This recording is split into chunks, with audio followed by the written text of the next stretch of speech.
When a movie is being released and there's a huge marketing for it, what's the first thing that comes into your mind? Exactly, a fast food promotion. When any popular IP, fast food restaurants like McDonald's make toys in their Happy Meal to promote said movie. If you was a person that was born between the years of 2003 to 2006, you probably at least remember getting a Happy Meal with a cool toy based on whatever movie was released around that time, and you probably had a lot of nostalgia about it. I was a person born in 2004, so of course I'm one of these people. But if there was a studio that defined nostalgic McDonald's promotions during the late 2000s and early 2010s, that would be DreamWorks, because Disney for some reason went on a hiatus when fast food promotions that lasted from 2008 to 2018. Like, what's up with that? But in all seriousness, DreamWorks has made lots of movies, but they also partner with McDonald's to promote almost pretty much every single movie they had released from 2006 to 2015. I don't think I can recall another studio that has also done that. I thought it would be fun to look back at these sets of toys to see which film had the best promotion and bring some childhood memories and nostalgia to those that had these toys as kids.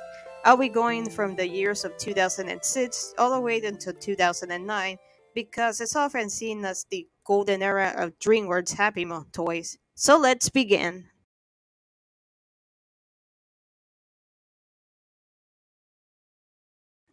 The first DreamWorks movie to receive a McDonald's promotion was actually in an Aardman production, Flush Away in 2006. The movie is often seen as the oddball of the three films they made with Aardman due to being animated in CGI because it was impossible to animate the water in stop motion. Chicken Run and the Curse of the Were Rabbit got toys at Burger King, while Flush Away got 6 toys at McDonald's. Since this was their final film collaboration with Aardman, did DreamWorks start out their promotions at McDonald's with a strong note? Let's find out! The Toad and Le Frog are easily the best figures. You can squish the former's head, while you can bend the latter's arms and legs. But the reason I consider them the best toys in the set is because they're great figures that resemble the characters pretty well. A problem toys based on Armored productions suffer is that their art style does not translate very well, resulting the characters to either look off or kinda creepy, which sadly the other toys in the set have this issue, alongside having very generic gimmicks. Rotte has a compass on his shirt. That's interesting. Rita has stickers on her belt, which is actually the cable. Whitey is a water swatter, which is fitting for Destin Bell. Kinda odd that they didn't make Spike to go along with him. I guess they thought he looked too edgy or scary to make a toy out of him. And last, and certainly least, is Sid. Inside of him is a soccer ball. Yeah, he's easily the weakest in the set for having a lame gimmick and being a gross character in the film. Overall, the Flush Away set was kinda mediocre. The Toad and the Frog are toys of quality, but the rest suffer from looking off-model and having weak gimmicks. I'll be giving it a D, not a strong start.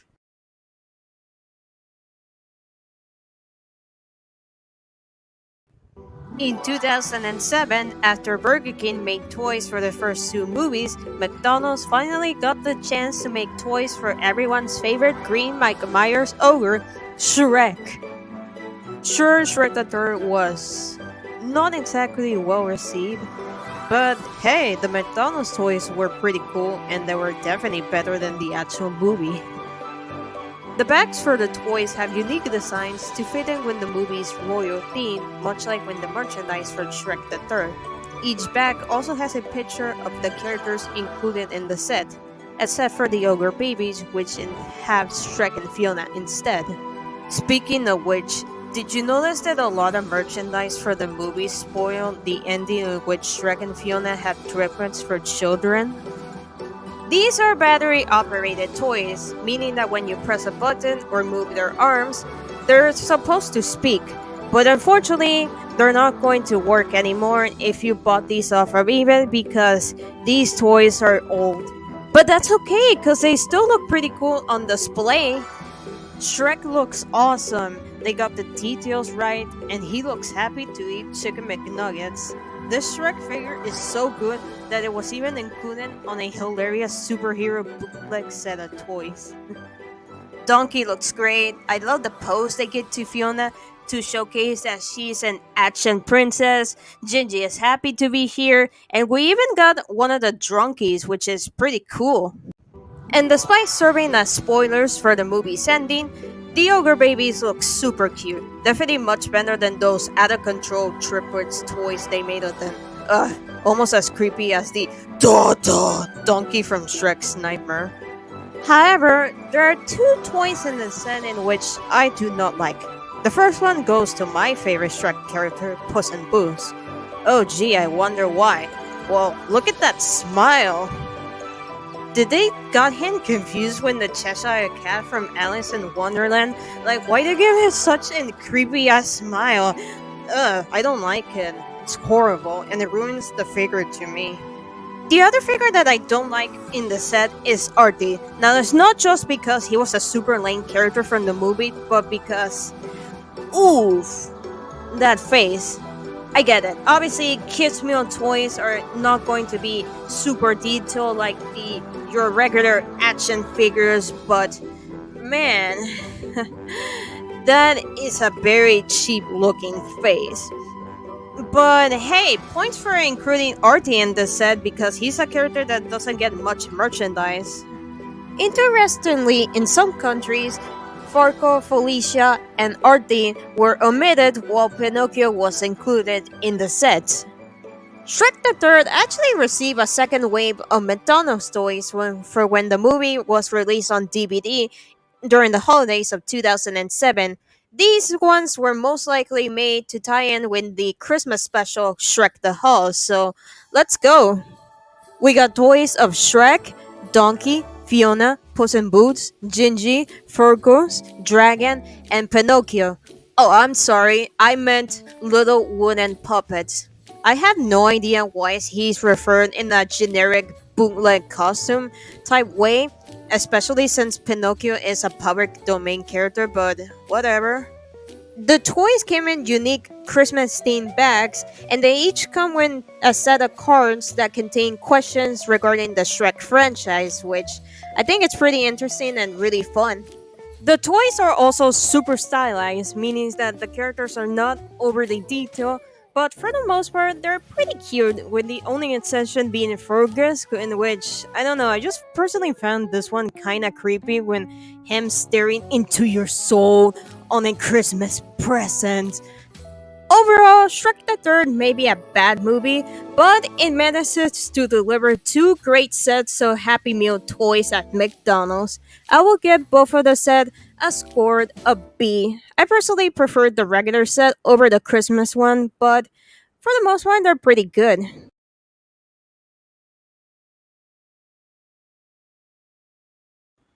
B-Movie is a 2007 CGI film from Dreamworks starring the voices of Jerry Seinfeld, Renee Zellweger, and of course Patrick Warburton about a bee wanting to sue the human race because of their treatment of bee honey. Yeah, it's a pretty weird movie, but of course it got toys at McDonald's. Since it wouldn't make sense to make toys out of the human characters such as Ken, the set was limited into having toys of only Barry, Adam, and some generic insects we see throughout the film, but they each had a gimmick where you wind them up and the figures would do some funny dances.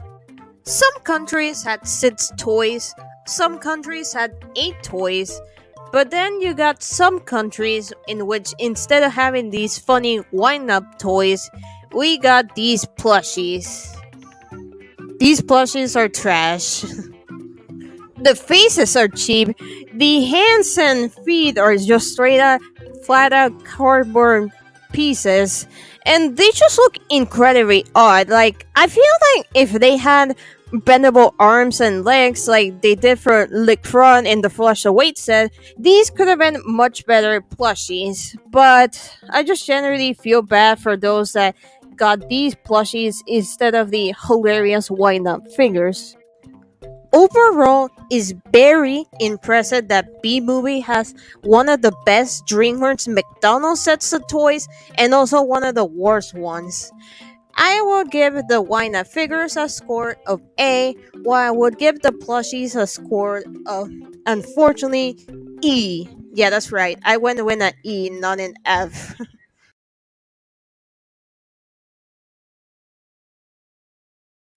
Huh?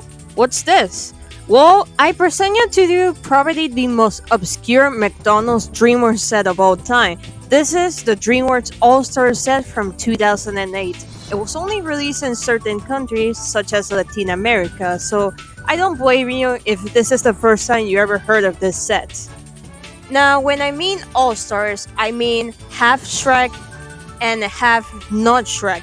But interestingly, each figure came with a set of discs, and I don't know what you're supposed to do in these since they didn't come with any launchers or anything like that. So, what are you supposed to do when these discs? As for the figures, Shrek and Fiona are pretty good. Pose is a massive improvement from that atrocious Shrek the Third figure. Thank God they got rid of that horrible smile. But Donkey, I understand they wanted to storage the disc, but wow, what a lame donkey figure. The B movie figures are honestly pretty boring, if I'm being honest. I prefer those Wina figures they had for its own set. And why the hell they chose a generic B soldier instead of Adam? Because, excluding the humans, he's pretty much the second most prominent character in the film. But without a doubt, the best figures in the set are Arjun and Byrne, because Over the Hedge was the only DreamWorks film distributed by Paramount Pictures that never received a McDonald's promotion, because Wendy's was the one in charge of making toys to promote the film. This is the only time Over the Hedge got any toys at McDonald's, and both of them are pretty solid figures. Overall, I have mixed feelings about this set. I like some of the figures, and especially RJ and Bird. You should easily get those two if you want some over the hedge representation, but the other figures are just whatever. I would give this obscure set a score of a C.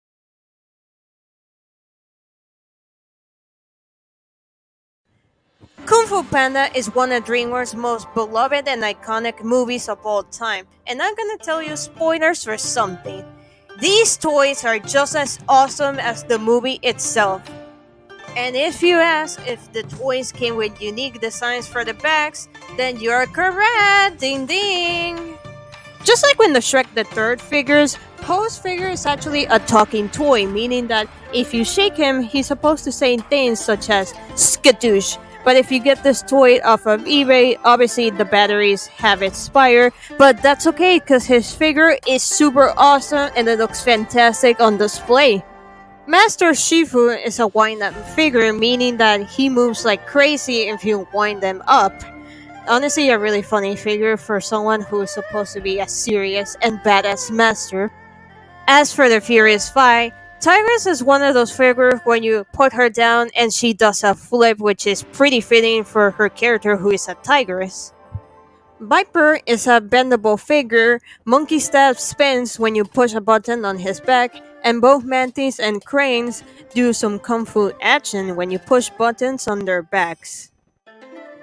And finally, for our main villain, Tai Lung, when you push a button on his back, he gets to kick some ass. Granted, his figure is obviously not quite as detailed like he was in the movie, but this story is still awesome. Actually, now that I think of it, the figures look incredible in display. They had some excellent poses for the characters, and they managed to capture the characters pretty well in toy form. Sure, some characters like Tylon are missing some details, but they still look incredible when you display them on the shelves. And overall, Kung Fu Panda managed to deliver some excellent toys at McDonald's. I will give it a score of an S. S for Skadoosh!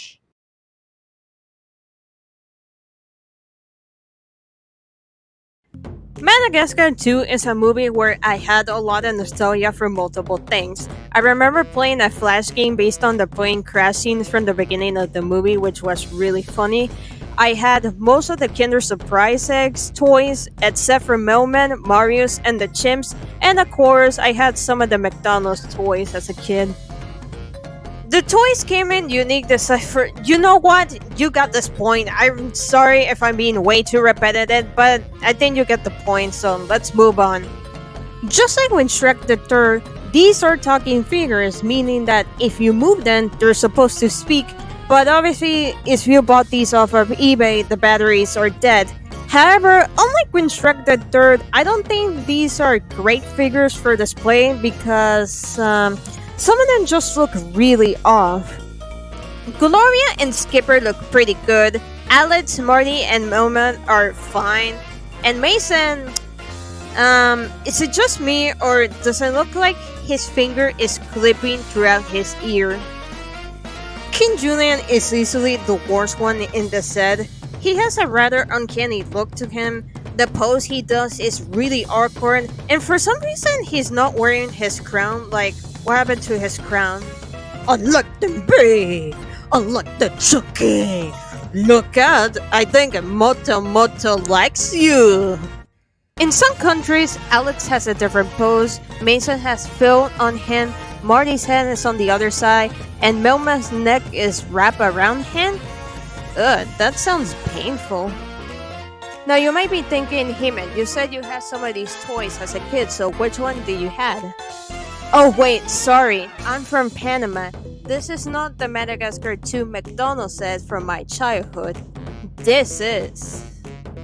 Like when B movies, some countries like Latin America got plushies instead of talking figures, and we had the additions of Marius, who I had as a kid alongside Mason and Gloria, and baby Alex from the beginning of the movie. Did you know that he was voiced by Ben Stiller's son Quill? But unlike when B movie, these plushies are honestly pretty good. And that's because a lot of Madagascar plushies look really bad in my opinion. Like seriously, what's going on with Alex? If he's starving for steaks? All the characters look pretty accurate, like how they do in the movies. King Julian is wearing his crown on this set, and I think this might be the only piece of merchandise we ever got of baby Alex, and he looks really cute. Overall, Madagascar 2 is an interesting case. I think the talking toys are mediocre, but the plushies are really good. I'll be giving the talking toys a score of an D, while the plushies get a score of a B. Both Monomoto's toys are S, by the way.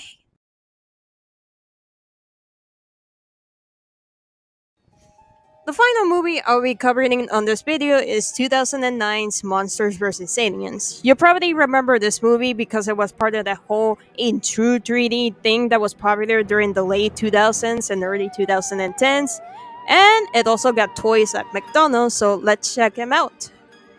John Normica got a figure of her riding the cars as seen in the movie, and she's got bendable legs. But something interesting about her toy is that she's got different colors for her hair and her outfit. Early promos for the movie depicted Ginormica in a red suit as opposed to a gray one that still ended up in some of the movie's tie-in material, but why the blonde hair? My personal theory is that McDonald's gave her blonde hair because they thought that kids would have mistaken her for an old lady with the white hair. But if anyone has an idea as to why Ginormica is depicted with blonde hair for her Happy Meal toy, let me down below in the comments. Galatzar, aka Beta Megamind, it's interesting. You're supposed to pull down his legs and his head wouldn't lighten up, but once again, if you bought this off of eBay, the batteries have expired, so it will no longer work. Dr. Cockroach is in one of those pullback vehicles, while Bob and the missing link are wind up figures. But the former is one where you wind him up and he will spin around like crazy, while the latter comes with some ice where you wind him up and he will get rid of the ice. Galatza's ship is a pretty cool toy because you push Galatza's head and the other pieces pop out. The robot is an amazing figure based on the actual robot we saw in the movie. And finally, for Insectosaurus, you push it on the button and he made squeaky noises. Overall, since Monster vs. Aliens was the final DreamWorks film to be released during the 2000s, I say they managed to end the decade on a high note. Sure, her blonde Ginormica remains as a mystery as to why it exists, but the toys are still amazing and I think they're pretty cool for both kids and collectors. My score would be a big A. And for anyone curious as to what my ranking of these toys would be from worst to best, it would be B-movie plushies, Flush Away, Madagascar 2 talking figures, Dreamworks All Stars, Madagascar 2 plushies, Shrek the Halls, Shrek the Third, B-movie, Monsters vs. Aliens, and finally Kung Fu Panda. Of course, I didn't cover every DreamWorks McDonald set ever made because I still haven't talked about movies like Megamind, Kung Fu Panda 2, and even Home, but I personally will save those for another video in the future. Let me know in the comments which of these toys you had as a kid because I hope I bring you some happy childhood memories with these nostalgic toys. I'm Hime Figueroa and I'll see you guys next time. Goodbye!